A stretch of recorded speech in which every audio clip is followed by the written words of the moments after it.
Welcome back to an episode of I'm Glad You're Here. Today's guest is Skye Miranda, and today's episode is all about tarot. Tarot is a tool that I'm not really crazy familiar with, and I had so much fun picking Skye's brain here to get a sense of what picking a deck is like, knowing what spread to work with, knowing what the cards really mean, and just generally making sense of tarot. If you're curious about building a practice with tarot, you want to know what I'm talking about, or just curious to hear more from someone who's done hundreds of readings for others, this is the episode for you. Something I really love about Skye's description that's on her website is that she uses tarot as a creative tool for self-reflection and guidance. She loves to connect with people over a tarot reading and talk deeply about what can empower them. So, if you'd like to learn more about tarot, let's get on to the episode. All right, so to kick us off, I want to share that intention. First of all, I'm glad you're here. This podcast is a space to kind of come back to ourselves, and whether that's self-discovery, healing, evolving as a being, all these conversations are kind of tools and meaningful ways that others have found what they practice to help us in that way. And so my intention with this episode is to talk about tarot in a way that we can kind of connect with our own self-discovery, maybe how to build a deeper connection to it. I think what I find so fascinating with this one is it's something outside of like our physical body. There are cards and there's a lot of symbolism. And so I personally toggle with building that intuitive sense. And I'd love to kind of just journey through that with you. So wanted to kick that off and welcome to the podcast, Skye. How are you doing today? Hey, I'm good. So it's great to meet you. And I'd love to start maybe just with some like grounding questions, if you can walk us through like your connection to tarot and kind of how you knew you were ready to start doing readings for others. Yeah, I really started connecting with tarot and getting into it. I think how a lot of people find it, where I was like not doing very well.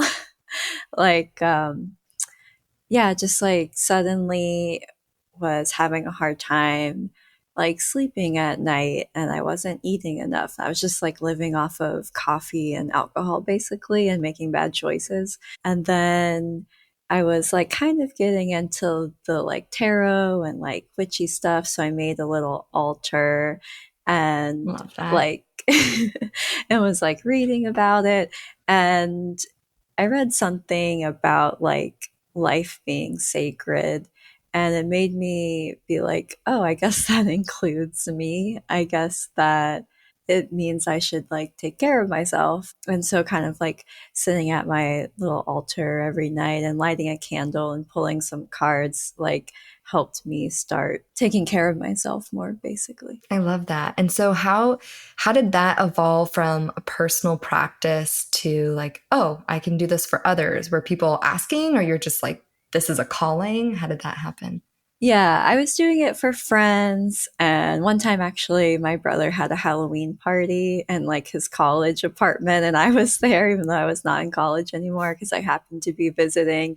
So I gave readings to like all of his friends for Oh my God, Halloween. that's so fun. Love that. And I didn't have a lot like enough confidence for sure to like go out there and be like, I do readings for people I don't know. But it kind of happened, I guess, semi organically, where I was trying to figure out how to raise money to buy art supplies for this like youth program I was trying to start in DC. And my partner was like, just go to a bar and like do tarot readings and use the money for that for the art supplies. And I was first like, no, no, no. But then I didn't have any other ideas. So I was like, okay, I guess I'll do it. And I guess people will be nice to me if they're bad because it's for charity. But, you know, I actually really liked doing them. People really liked the readings. And I was like, wow, this is so cool. I want to keep doing it.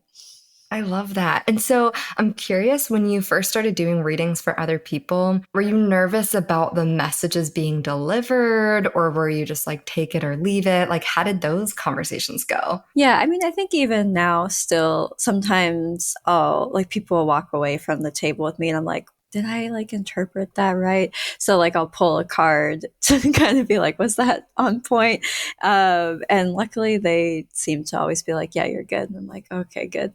So I think it's a process of, I mean, I never try to tell people like this is what you should do. It's always kind of like feeling out, like, well, this is what this card means, like how do you feel like it applies to you? And, going from there. Yeah. I wonder if we can take a step back and just like describe tarot, what it is, how to use it before I'm just like, and how does this work and how does that?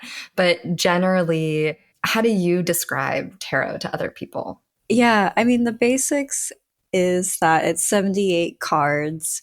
They're all different and they have pictures on them. And you can just look at the pictures and think about like how they apply to your life. There's like more traditional meanings associated with them, but it also can be a very like intuitive practice where you just kind of look at the card and see what you really feel like it means for you. Yeah, I wonder if we can talk about, because I know one, there's like a million different designs of tarot deck, and it's really beautiful. It's like such an art to see how people relate to like the traditional deck and where they spin off, and whether that's animals or plants or more whimsical artwork. There's just so much, and I personally have been like, I want to find a new deck, and then I'm like overwhelmed with the options out there. I'm like, I don't know. I'll wait till the right one kind of comes to me. But going with the traditional tarot, I know there's like Major Arcana, and then there's the four suits. Let me see if I can name them. There's swords, pentacles, cups, and wands. Hmm. That's Hmm. it. Okay, amazing. I wasn't sure if I'd get them all. Can you tell us a bit about like what those suits are and what the Major Arcana is? Yeah, I think the suits are really, for me, they really click when you think about them as elements. Mm, So the cups, that's a easy one to remember. It's water, and water tends to represent like emotions and relationships and creativity. And then the pentacles are also known as the coins sometimes. So you can think mm. about the element of earth and like tangible things, material things like your career. The swords, this is where it's a little bit less like, oh yeah, that makes sense connection wise.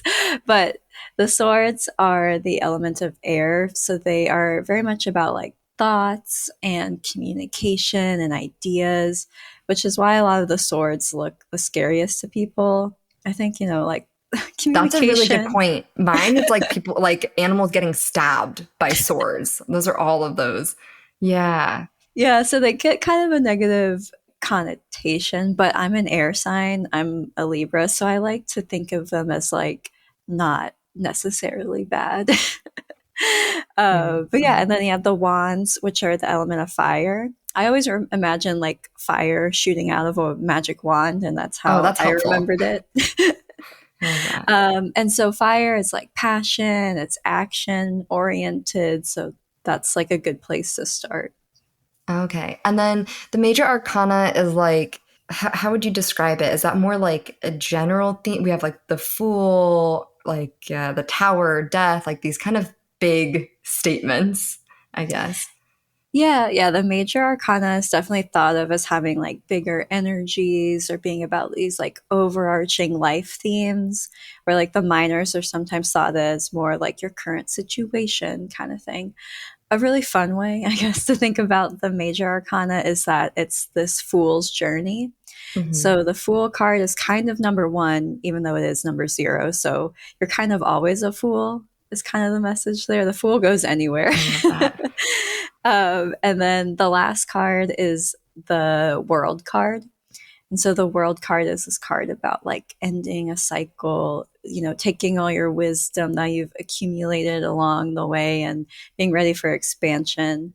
And so all the other major arcana within there are just like different places on your journey and different lessons. I love that. And so do those cards follow elements as well, or? Yeah, they do. I mean, Oh, there's, cool. yeah, it can get very, like, if you want to memorize each one for each one, you can. I don't think you don't feel Mhm. overwhelmed like you have to know it all to do readings. But there's like different astrology signs assigned to different major arcana, even minor. So you can kind of add more and more layers onto it. Oh, I love that. I feel like that's really helpful to know in terms because I was going to ask about like the time of year it is, if it's mid-spring, how that kind of connects to tarot. But now that you just mentioned astrology, I feel like that's a really helpful tool to kind of line that up. And you can probably do a quick Google search of whatever cards you pull and see where that fits in astrologically, if that's something that can help.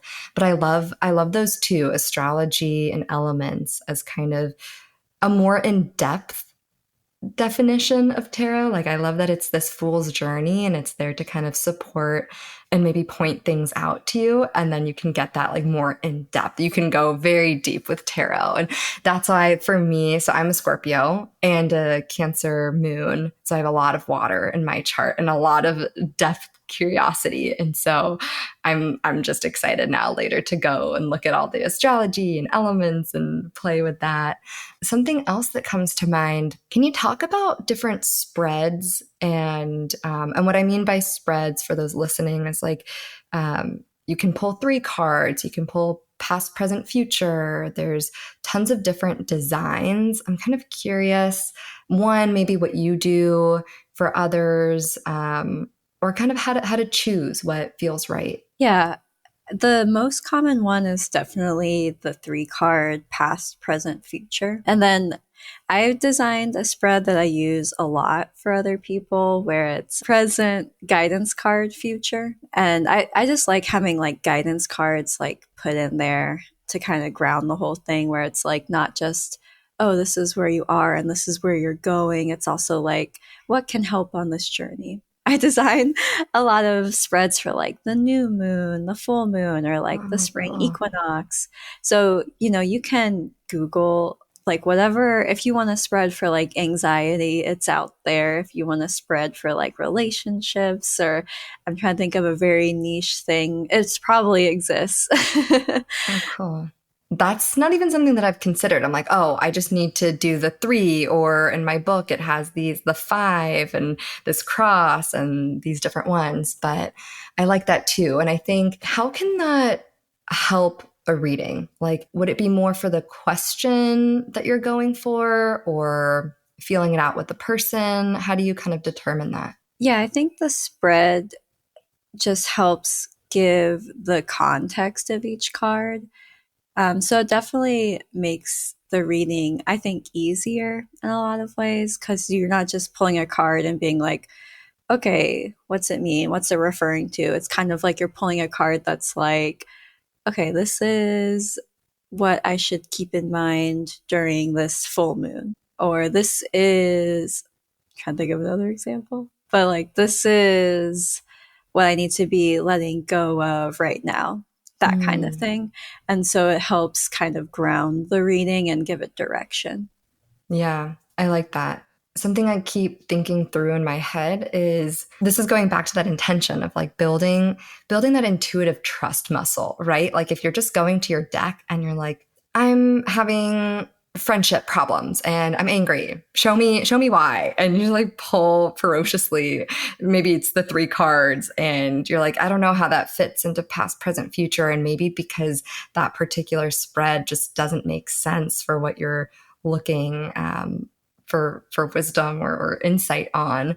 And so it's really, I think that's a really powerful part of it, because personally, that's something that I've really struggled with, like having the right spread for the question and instead just being like, okay, I somehow have to fit how this works for the past, this works for present, and that works for future. And I don't really understand how that works with the question I asked. It's a little bit all over. Yeah, yeah. And you can always like pull extra cards too. a lot of people call them like clarifier cards. So if you get a card and you're like, I'm super stumped, I don't know what this means. Sometimes if you pull a second card on top of it, it like also adds that extra context. So that can be helpful too. I like that. Another like layer to it or a little enhancement. I'm curious if you could speak about finding a deck. I'm curious, like what decks you use, or how often you kind of flip through different ones, and how to find a good deck for you. Yeah, when I started, I had like started being like, okay, I'm going to read for other people. I had 4 decks, and I Mm. was like, I'll never need more than 4 decks. That is plenty. And now I have like 17 or Oh something. my gosh, Yeah, that's awesome. it just happened. But yeah, so there's definitely like people love collecting decks, and like you said, there's like a lot out there. I think it's how to choose one. I feel like it's tricky because there's been decks that like I've bought because I love the artwork. I think it's like it's super beautiful, but then I get it in person and I'm like, oh, this actually isn't my vibe though. So for me, that's a Mhm. lot of like spooky decks or ones that look particularly like intense.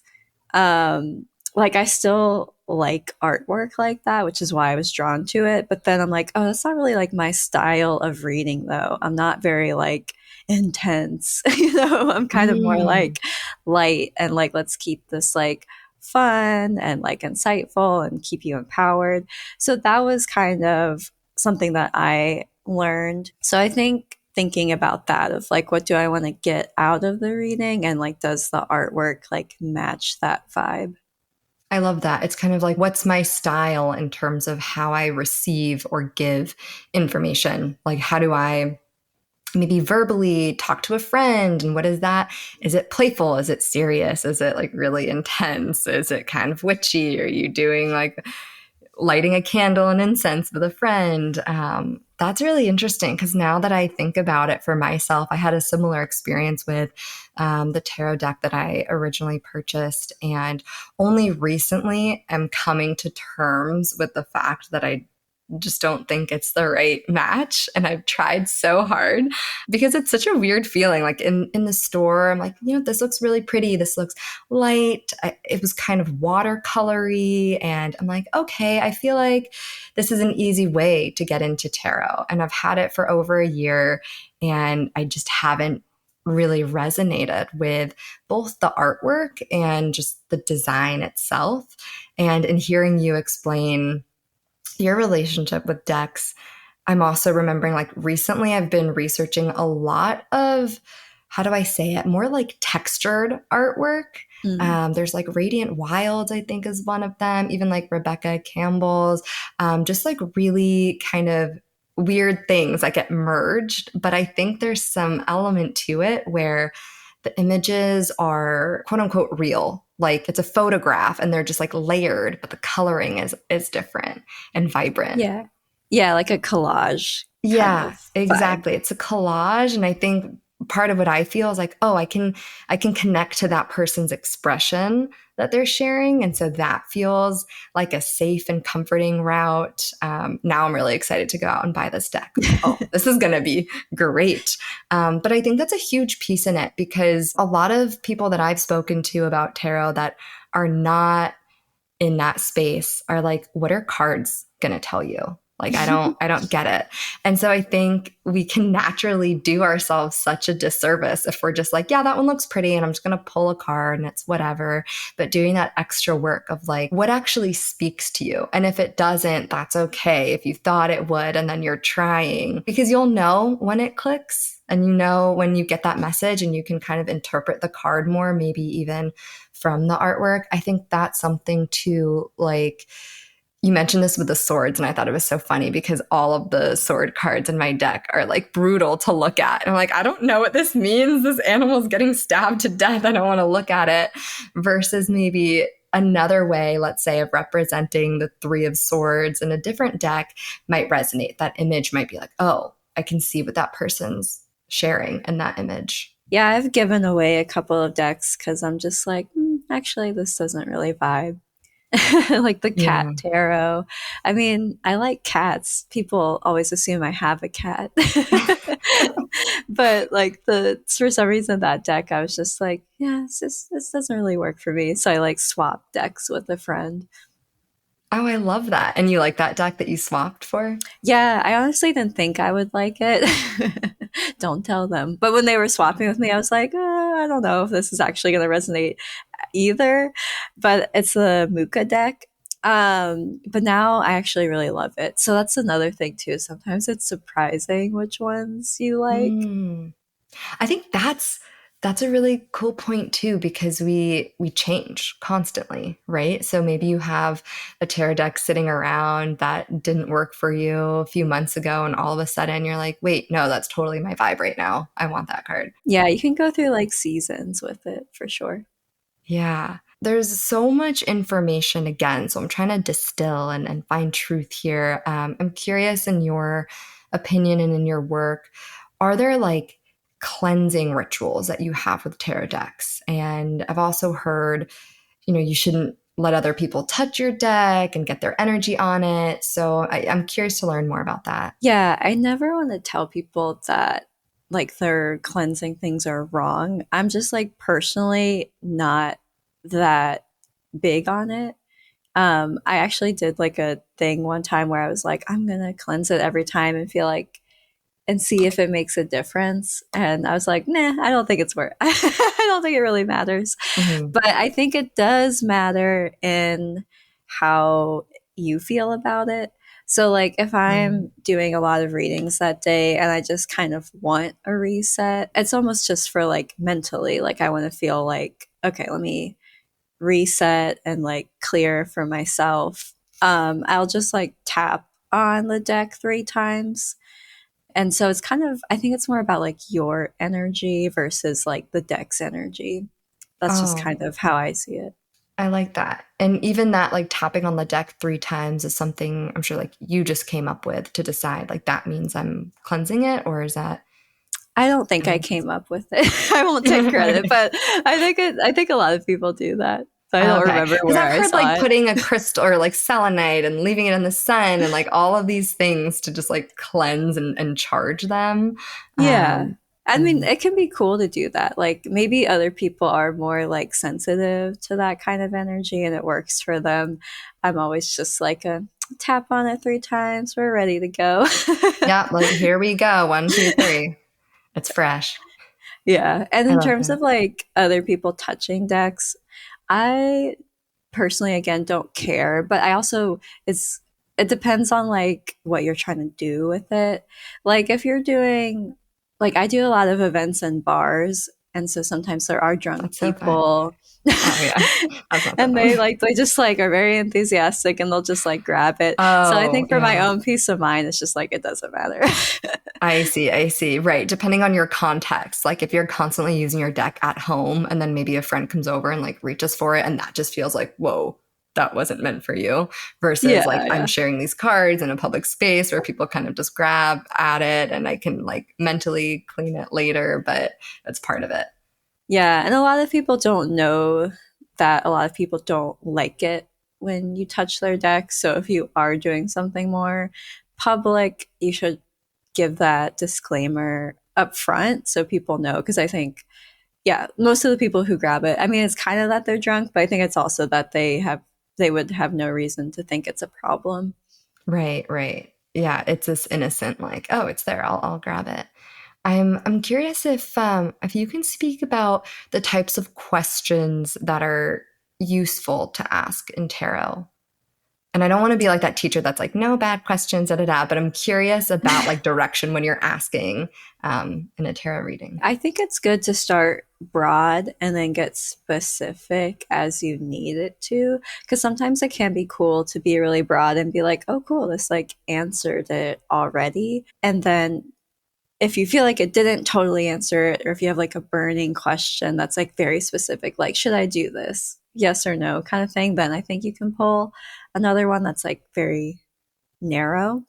But in terms of like good questions, I think just ones that are very much like, how should I approach this situation? What should I let go of? How should I think about things? What do I need to know? Kind of asking those questions, I think, is really helpful.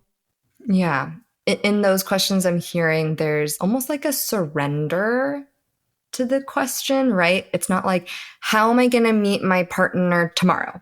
It's like, where, where do I need to be to meet this partner? Like, I'm willing, I'm surrendering to that journey and that discovery, which I feel like is not always easy to do. And I think that's also why tarot can be a hard tool to use because we're like, I want the answer like now, and I need to know everything about this whole situation. I'm not willing to fully open up to it. And so it's kind of this practice on opening up to receiving. Yeah, and recently I was thinking about how sometimes they don't make sense in the moment Yeah. and it takes a while for it to unfold. Like I had that this year with my New Year's cards. I got Mm. the Emperor reversed. And the Emperor is like associated with the sign of Aries, and I'm an Aries rising. And it's kind of about like success and leadership and that kind of stuff. And I was like, reversed. I was Like, like, oh that's what, no. yeah, I was like, I thought that's what I was going to be doing this year, like kind of stepping into Mm. things more and being like feeling it. And I just kept getting it reversed over and over. And I was like, what the heck? And, but I pulled a clarifier card, Mhm. about it and I got the Three of Cups upwards. And the Three of Cups is like three people cheersing. And so it's a card very much about like friendship and connection. And Mm. I had to accept that like this year is not the year about like me and what I can do. It's like about like community and connection and like working with other people, which I've actually just started to do more this month, where like all the rest of the events coming up that I'm doing, it's like collaborations. Oh, I love that. That's a great example of how that clarifying card helped make sense of that reading. And I love that you're like, I kept pulling it upside down. And then you said two really important things too that I want to talk about. One, when cards are reversed, and I'm blanking on the other. So let's start there. Yeah, reverse can definitely feel, I think, overwhelming when you're first getting started because you're like, wait, there's like the upwards meaning and then it can be reverse. But some people don't read reversals at all. So you don't have to. If you're just kind of like, I don't vibe with this idea. If they come out, they come out. I like reverse because I feel like it adds another layer to it personally. And so when they're reversed, they can be like something blocking that energy. It can Oh, I just see. be the opposite meaning of the upwards card. So, like for the Emperor being reversed for me, I feel like it was that one felt very much like the opposite meaning, where it's like, no, don't try to be like this solo person right now, Oh, just that doing. makes sense. Like the emperor's like sitting on his throne doing his Mhm. thing, but because it's upside down, you're like, oh, it's not about me. And that Mhm. clarifying card was like, oh, it's about my community and collaboration. Yeah, exactly. Oh, okay, cool. I'm trying to think if there's like more reversed. I feel like those are the two main ones. It's like opposite meaning or like a blocked energy. Yeah, no, that makes a lot of sense. And I like what you said too, like, because not everyone works with reverse cards, and especially if you're just like shuffling and that doesn't resonate with you, but it could also be a nice, for me, just hearing like, yeah, blocked energy, that really resonates with me. When I see something reverse, like I'm immediately like, yeah, I agree. I want it to be this happy journey, but I know I have this block towards it. Like, thanks for reminding me. And the other piece, that you said that I remembered is when you get a reading, or maybe you do a reading yourself, and it isn't making sense in the moment. I think this is a really interesting one with tarot. I've really experienced this when I've received readings. And oftentimes the person's like, if this might not all make sense to you, don't stress. Take what works now, maybe write down what feels weird and come back to it later. I wonder if you can speak more about that. Yeah, it's I think it's also nice to remember that when you're giving readings to people, especially when you're just starting out, not everyone has to have like an aha moment in front of you. It might sink in later for them, so that's nice. Things kind of unfolding over time. It's kind of, in some ways, even cooler because then you get like so much more hands-on experience with the card, instead of it just being like, oh cool, and then like moving on. Like get like understanding it in the moment. It's one, if it's one that you have to keep being like, what was that about, what was that about, and then like things happen and you're like, oh, like that's kind of a cool thing too. Hmm. Yeah, I love it. I'm curious if we can do a mini reading in this conversation. And then I'm also like, ooh, what's the question gonna be? Like Oh now I'm yeah, feeling yeah, yeah. exposed. I know. I people tell me they're nervous a lot, and I'm like, no. I mean, I understand because even when I get readings, I'm like, oh, hot seat. I'm like, oh, I gotta make this question like my whole life meaning in one question. Do you have anything in mind, question wise? I mean, Yeah, let's do it. Okay, let's come up with a question. Let's go through this process because I definitely want to ask about career. Let me give some context and maybe I'll get a question out of this. I'm okay. thinking in terms of like, in a lot of ways, I'm like a therapist in training. The Oh, podcast cool. is relatively new. It feels like I'm at the beginning of a lot of things. I'm also getting into the psychedelic assisted therapy space. And yeah, I think I'm looking for some insight on like the creative side of this career path and kind of how to like enhance creativity around career. Okay, cool. That was fun. I didn't know I had that question in me. Okay, well, speaking of major arcana, you got three. Oh my gosh, really? Yeah, yeah. And I only pulled three, so you got all major arcana. Okay, interesting. The first one made me smile because it was so on point. We got the high High priestess. priestess. So, with my little three card spread, the first one would be about the present. And so the high priestess, I always say it's a card that comes up upwards, especially when you do have a strong intuition and you have a good connection to it. And this card's kind of like saying, well, you already have that strong intuition, Hmm. even if you want to keep growing it. But this card's like reassuring you that you have a lot of connection to creativity because, the high priestess is a card that is associated with the element of water. And so Hmm. water is about creativity and intuition. So I feel like it's saying that if you're kind of good with that in some It's ways. kind of like an affirmation. Like you kind of Yeah, yeah. know that you're creative. Okay. Yeah, yeah. And Mhm. so like, but this card also like is like trust yourself, like trust your own Mm. intuition, trust your own power in that way too. With the strength card reversed, it's interesting here. This is your guidance card. Oh. The strength card is when it's upwards here, it's like a person standing with a lion, and I always love this card because it's this idea of strength that comes from collaboration and empathy and compassion. With it reverse, I see it going kind of two ways for you, or like both feeling relevant. Where with it being reversed, it's like you have a lot of that compassion for other people, but it's about like directing it back towards yourself during this Mm. process. Because it is like, I mean, also from what you're talking about, it's like you have a lot that you're doing, you have a lot that you're starting. And when you're starting, it's like nothing's going to be like perfect or nothing's going to be like your ideal vision of it. So it's kind of like allowing yourself to like have space to be a beginner and to grow. Yeah. Ooh, that's a good one. How did you get the allowing yourself to be a beginner and grow from strength reverse? Because if strength Mm-hmm. were upside down, then it's you're embodying Mm. strength. And so reverse is like allow yourself to be.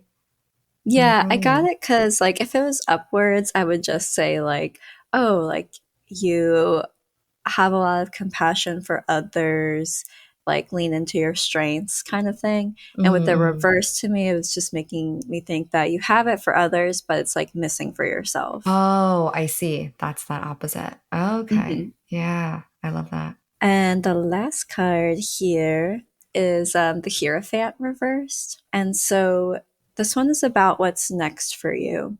The Hierophant is actually, for me, it feels like a very complicated card. The Hierophant is associated with Taurus, and Taurus is about like stability and tradition in a lot of ways. It's an earth sign, it likes to feel steady. And Interesting. so with this card coming up reversed, a lot of times it can be that you're figuring out what is important to you Mm-hmm. and kind of doing that work of like, okay, what is actually not important to me anymore that I thought was? What's important to me now? What do I want to be putting my energy into now? So I always see the Hierophant coming up to be like, allow yourself to go through that time of like reassessing. Mm, I like that. And because it's reversed, so Hmm. if it were normal side, I don't know. Yeah, yeah, yeah. If it was upwards, If it I was would feel upward. more like you have like the foundation already, so you can kind Yeah. of like stick to that. This one's a little bit more of like digging through things. Yeah, I like that. So this is the guidance card and it's upside down, the Hierophant. So it's saying like creating that stability, finding that for yourself, and maybe like letting go of the things that you intuitively feel are not stabilizing. Yeah, yeah. It's like it's the future card, so it's like what you'll be doing coming up. Mm, I also this card has an element of authority attached to it, where the Hierophant, it's a word that kind of meant like priest, basically, back in like mm, Greece. But it's also like kind of a corrupt leader. nice. um, so I tend to see this card coming up for people, especially reversed, when like leadership feels weird to you. Um, Ooh, wow, that's a good one. Okay. and you're like, I don't know, like you have like a complicated relationship to the idea of leadership because you're like, well, I don't want to be like corrupt or like leadership kind of feels bad to me. But I feel like it comes up for people around you see you that way and kind of Mm, keep like pushing you to step into that more.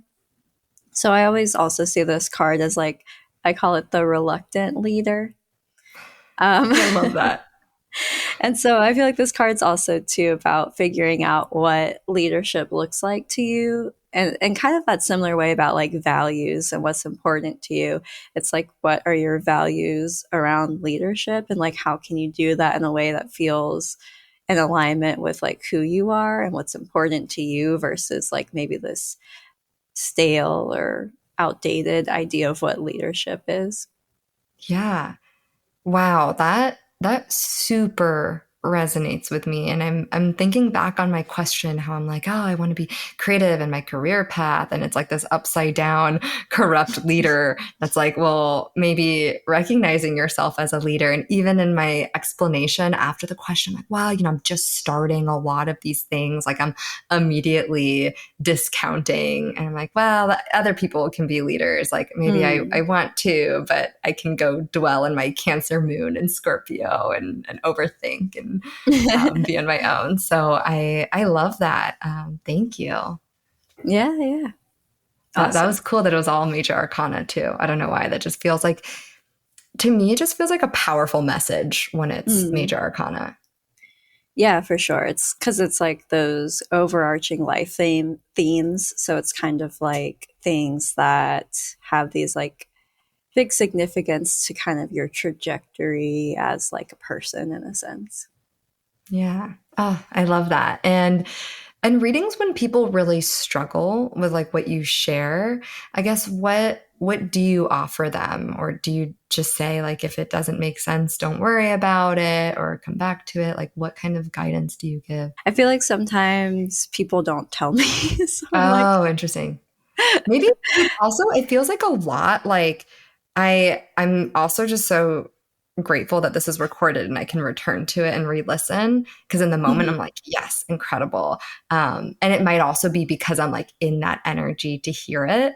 Whereas like maybe if I listen tomorrow, I'm like, oh, I don't want to be a leader. I'm uncomfortable. And like, I can kind of see maybe when you're getting a reading too, sometimes like one, there might be an element of like people pleasing and just being like, okay, yeah, that's the message. I received it. Or just like adjusting to it. Or maybe you're more open to it than you are in your day to day. Yeah, and I think it is interesting because like sometimes I will have people come back to me and they're like, "Oh, I saw you last month at this party and you told me that like I was gonna end my relationship and I did and I thought about you." So funny. And I was like, that's funny because I feel like I don't tell people they should end relationships unless they're really open to that. So I was like, that's interesting. Like I wonder what cards they were that had to be so like specific for them. But yeah. Yeah. And I wonder too if maybe something that you said wasn't even that specific and you're more like, oh, I see a relationship ending. And that person was like, oh my God, this is my permission to break up with Right. that person and then come back to you. And right, because earlier you're like, I don't want to tell people what to do. Like that's their decision. I'm reading the cards. But I think that's so fun to get that. How does it feel when someone comes up to you like that? Oh, it's nice because, you know, I always want things to like help people, you know, feel like, okay, this is what I really want to do. And like I did have one person, I pulled the devil card for them. And that's one that definitely gets like a lot of reactions like, oh, that seems bad. But I'm like, well, the Mhm. devil card can be about like sexuality. So, like, maybe Mm. right now you need to have your like devil phase where you're like, you know, casually dating and like, you know, having fun. Cause I think they were asking about love. And they were like, Mm. wow, you just gave me permission to do something I've always wanted to do. Oh my gosh. Wow. My heart just like felt that when you said that. That's so sweet that people can take that away. And I think another card too, there's the death card. I'm sure that Hmm. one's weird when that gets pulled and someone's like, am I going to die right now? Is that what that means? And I think the way I relate to that one is it's like endings and Hmm. kind of, yeah, letting Yeah, things and I go. thought of it earlier because you're a Scorpio and the death card is associated with the sign of Scorpio. Oh, yeah, that's why I love it. I'm like, that's good. We need things to end to start the new thing. And just, we're just constantly changing and evolving. As a kid, I would say to not have that relationship and death was scary and all of that depth was overwhelming. But it's really interesting to play in that space now. But yeah, I didn't Yeah, know that was yeah. Scorpio. That makes sense. Yeah, and your moon being Cancer would be the Chariot card. Oh, so are there, I guess all 12 of the signs are in the Major Arcana then? Let's see. There's 12 that are like most associated with the Major Arcana because there's 22 Major Arcana, so it doesn't like line up Mm. perfectly. Mhm. Yeah, um, fair. but yeah, but I think, you know, I mean, also tarot came like way, way, way later than astrology. Mhm. So there's like, that's why I always kind of say like traditional meanings versus like your own intuition, because it's kind of like, you know, someone one day just like made this system, Yeah. especially like a lot of the modern ways we think about it was like 1909 with the Smith Rider Waite deck. Yeah, that's that like sun one, right? It's like vibrant yellow and blue. I can see it in Yeah, my head. yeah. Yeah. So I think it's also like you can kind of play with what's associated with what. Like it's not set in stone and like the truth necessarily. That's a great point. That's kind of how do you know about human design at all? A little Like bit, but that? yeah. All I was going to say on that is like it's new. I think the Right. guy like developed it in like the 90s, maybe the 80s, but less than 50 years ago. And it's a combination of multiple things, astrology being one of them. And so for the longest time, I'm like, that seems like BS because it's new. I need it to be, centuries and centuries old and people using it for me to like connect with it. And then that whole perception, I'm like, that doesn't really make sense. Like we learn new things all the time and this is a tool and it's a harmless and a self-empowering tool. Therefore, I can use it however it works. And so I think tarot is similar. And I'm curious, do you personally use like oracle decks as well? And if you can make a distinction between like Mhm. oracle and tarot, that'd be really helpful. Yeah, Oracle decks are more, well, I guess they just don't follow the structure of like the Major Arcana, Minor Arcana. They're just a card deck that normally has a theme to it. Like there's like a mushroom one, I'm sure, and like a plant one. So each are animals. So it's kind of like you pull a card and it says like swan, and it's kind of so it can be like that, or it can be one that's a little bit more directed. So you might pull a card that says like, you know, I'm trying to think. Everything in my head sounded super corny. I was gonna say like, you can do it. They are like affirmations Right, or affirmation. yeah. It's not like a fortune cookie now. I'm thinking of that too, but kind of like a one line sentiment sometimes. Yeah, yeah, and they can be powerful. I was just like not able to think of one that was actually meaningful other than you can do it. I just pulled out mine really quick to get a better example. This one says self worth, love, value, respect. I love So, that. yeah, they kind of have these like themes that are a little bit more to the point, I guess, than tarot. Yeah, it feels like a distilled message. And that's more like whether you take that for the day or the week or however you relate to it. But it's like, here's the focus. You want one? Like, boom. Mm-hmm. Yeah. Whereas Yeah. I guess, and you can, I guess you can still like ask a question with oracle decks and pull and get some insight. But for me, it feels like tarot is more storytelling in a sense. And you can get a little bit more clarity, pull some more cards, make more sense of it.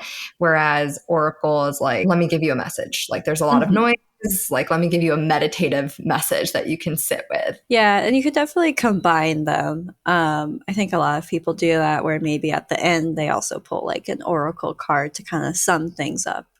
Yeah. You know what it feels like? It feels like this is going to be maybe a silly analogy for most people, but for me, it's working right now. But tarot feels like breath work, where I'm like active, I'm actively engaging, I'm doing the three-part breath, I'm releasing a lot, maybe things come up. And Oracle feels like the sound bath, where I'm like, oh, I can just like receive a message and like Mm. just kind of sit with that and not really have to like work with the deck as much and just get it because the deck is supplying that. Yeah, I've never thought of it that way, but I think that's a really cool way to think about it. Of like, do you want to have to like do a lot of digging today, or you just kind of like want to receive and like go from there? Yeah. And I like that what you just said too. It's like checking in with your energy. Like maybe not every day or every week feels like a tarot day. You might be exhausted and you might just want a more direct message, and that can be more oracle. Or you can build that relationship with tarot to be like, I just want to receive a singular message. I think it's so fun how open and expansive it is. And then the tricky part is like, oh, I can do anything here. It's like giving an adult a blank canvas and limitless paintbrushes and supplies. And it's like, yeah, no, you can play. And if you gave that to a 7-year-old, they'd be like, oh my God, you mean I can like go all over this canvas and go crazy? And then an adult is like, wait, but like, who can I copy? How do I get those strokes right? And how do I do it? And so it's a practice on getting comfortable with that blank canvas and that childlike mind. Yeah, yeah, for sure. It's been such a pleasure. Thank you so much for all this information. I'm curious and no pressure, but I'm curious as we kind of close out if there's anything about tarot and using this tool and kind of the self-discovery behind it that you'd like to offer to listeners, or if you feel like we've covered everything. Either way, just curious to hear. There is a thing that people repeat that you can't buy your own tarot deck, Mm. and that doesn't really no one really knows where this idea came from. But like maybe like in the 70s people started saying it. So all that's to say is like you can totally just like go buy your first tarot deck and get started. You don't have to wait for someone to like gift you one. I love that. Yeah. Thanks for that note. And you are right. I have heard that, and I did kind of feel weird when I bought mine, but I'm like, but I want to buy it, so I'm going to do it. So Yeah. thanks for that reminder and that permission.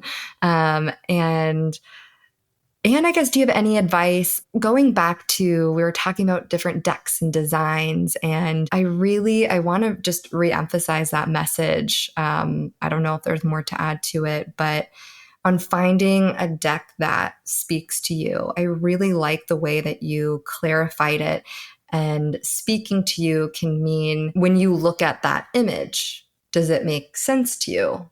Maybe that's how I'm relating to what you said. I don't know if there's more there. Yeah, yeah. I mean, I guess like I'm thinking very practically now, where there are like the very beautiful like indie decks that are like $80. And there's a reason they're $80 because it's like, you know, an artist who like Mhm. self-published. But if you can't do that right now, it's okay to start with like a 20 to $30 deck and kind Mhm. of get started with that and then see if you want to like dive deeper into something that speaks like to both aspects of like the artistic side and the speaking to you side. True. Yeah, I like that. You can just get started with any deck. Yeah, absolutely. And you can still learn what tarot means to you with any deck. It's just a matter of setting that intention and going for it. Thank you. I love both of those notes. And how do we find you? How do we connect with you? How do we get a reading? Give us your Yeah, lowdown. I'm mostly on Instagram, Skye Marinda. It's kind of, I'm sure it'll be in the notes Yeah, because my middle name's kind of hard to spell. But yeah, Skye Marinda Tarot. Marinda. I love that. It's like it's not Miranda, it's Marinda. I That's know. cool. Yeah, it gets a lot of people get confused, but you know, it is what it is. Yeah. And so you're really reachable on Instagram. I messaged you, and I know you have a link in your bio as well that you can get more information and book a reading. And you do virtual as well because you're based in DC, but you do virtual readings. Yeah, I do virtual readings, and yeah, if you're in the DMV DC area, I like host workshops and free events all the time. Oh, that's so awesome. Oh, I'm jealous. I'm out in LA. Well, You'll have Sky, to visit. I know. Honestly, yes, I want to go to those events so badly and just like meet people in that space. Oh, that's so fun. Well, thank you so much. I really appreciate it. It's been so fun talking to you, and for myself, learning so much about tarot and for receiving that message from you. So thank you. Yeah, thank you. Thanks for All right. having me. Yeah, it's been a pleasure. All right. Bye bye.